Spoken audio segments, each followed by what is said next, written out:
Hello everyone. What are you doing? Worrying about your child's future?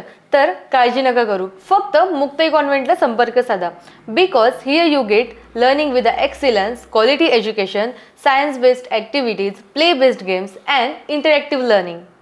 With all these modern teaching methods and strong parent-teacher communication, then what are you waiting for? लवकरात लवकर आपल्या पाल्याचे admission Muktai कॉन्व्हेंटला करा. Location आहे Muktai convent, Chetananagar, Sundarkhed, Buldhana.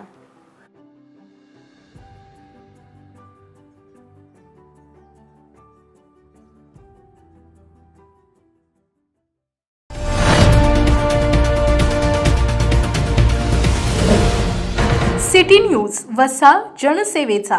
महाराष्ट्रभर गाजत असलेल्या बुलढाणा येथील जिल्हा सामान्य रुग्णालयात बोकाळलेला भ्रष्टाचार या प्रकरणी गेल्या अनेक महिन्यांपासून सातत्यानं दैनिक जनसंचालन सिटी न्यूज वृत्तमालिका प्रकाशित करत असतानाच आता राज्यस्तरावर देखील आरोग्य विभागात महाघोटाळा उघड झाल्याचं बोललं जात आहे. मागील सरकारमध्ये तानाजी सावंत हे आरोग्य मंत्री असताना त्यांच्या कार्यकाळात हा घोटाळा झाल्याची माहिती आहे. या माहितीवरून हे स्पष्ट आहे की बुलढाणा जिल्हा सामान्य रुग्णालयात झालेला भ्रष्टाचार हा केवळ आणि केवळ हिमनगाचं टोक आहे.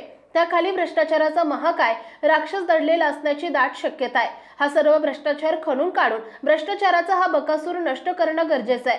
राज्य शासन ते लवकरात लवकर करेल का, हा सर्वात मोठा प्रश्न आहे. तानाजी सावंत हे आरोग्य मंत्री असताना त्यांनी सर्व शासकीय रुग्णालये, आरोग्य केंद्रे, उपकेंद्रे या सर्वांच्या साफसफाईचं कंत्राट पुण्यातील एका मोठ्या कंपनीला दिलं होतं. यासाठी दरवर्षी 638 रुपये याप्रमाणे 3 वर्षांचे हे कंत्राट होते, ज्याची रक्कम 3190 कोटी रुपये होते. मात्र त्यावेळी कोणतीही आर्थिक तरतूद नसताना देखील या कामाची निविदा काढण्यात येऊन हे कंत्राट दिल्याचा आरोप होतो आहे. दरम्यान मुख्यमंत्री देवेंद्र फडणवीस यांनी हे कंत्राट रोखलं असून या संदर्भात विद्यमान आरोग्य मंत्री प्रकाश आंबेडकर यांनी देखील दुजोरा दिलाय. नामदार आंबेडकर यांनी जरी हे प्रकरण राजकीय कारणातून रोखलं नसल्याचं म्हटलं तरी प्रत्येक मंत्रालयानं नियमानुसार काम करावं असं म्हटलं आहे. यावरून हे स्पष्ट आहे की मागील सरकारनं ही निविदा काढताना अनेक नियमांना धाब्यावर बसवण्यात आलं होतं. अर्थात या टेंडरमधील रक्कम अजून कंत्राटदाराला देण्यात आलेली नाही. त्यामुळे हा भ्रष्टाचार वेळीच उजेडात येऊन त्या संदर्भात योग्य ती कारवाई करण्यात आली. परंतु बुलढाणा जिल्हा रुग्णालयात मात्र भ्रष्टाचाराची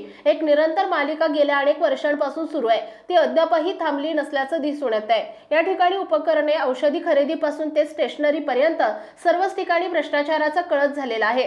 विविध प्रकारच्या विकास कामांचं टेंडरिंग करून कंत्राटदारांना रक्कम अदा करण्यात आल्या, परंतु विकास कामे झालीच नाही. कंत्राटदार आणि जिल्हा रुग्णालयातील अधिकाऱ्यांनी अर्थपूर्ण साटेलोटे करून पैसे काढून स्वतःच्या तुंबड्या भरण्याचं काम केलं.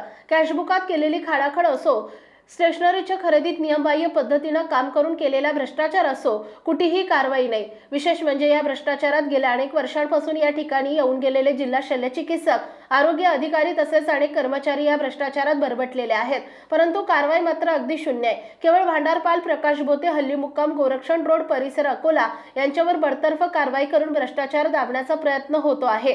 या भ्रष्टाचाराची चौकशी करणाऱ्या चौकशी समितीतील सदस्यांचेही डोळे बोतेंच्या भ्रष्टाचाराने अक्षरशः विस्फारून गेले होते. त्यांनी या संदर्भात बोथेंवर कारवाई करण्यासाठी अहवाल, ठोस निर्देश देण्यात आलेले होते. परंतु तरीही अद्याप म्हणावी तशी कठोर कारवाई करण्यात आली नाही.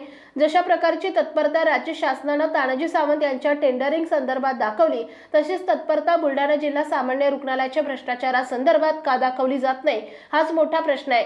राज्य शासनाच्या वरिष्ठ अधिकाऱ्यांनी या भ्रष्टाचारा प्रकरणी अद्याप म्हणावी तशी कारवाई करण्यात आली नसली तरीही दैनिक जनसंचालन आणि सिटी न्यूज या संदर्भात सातत्याने प्रकाश टाकण्याचं काम केलं जातच राहणार आहे. विद्यमान आरोग्य मंत्री प्रकाश आंबेडकर यांच्यापर्यंत आता या भ्रष्टाचाराचे सर्व पुरावे पोहोचवण्याचं काम केलं जाणार आहे.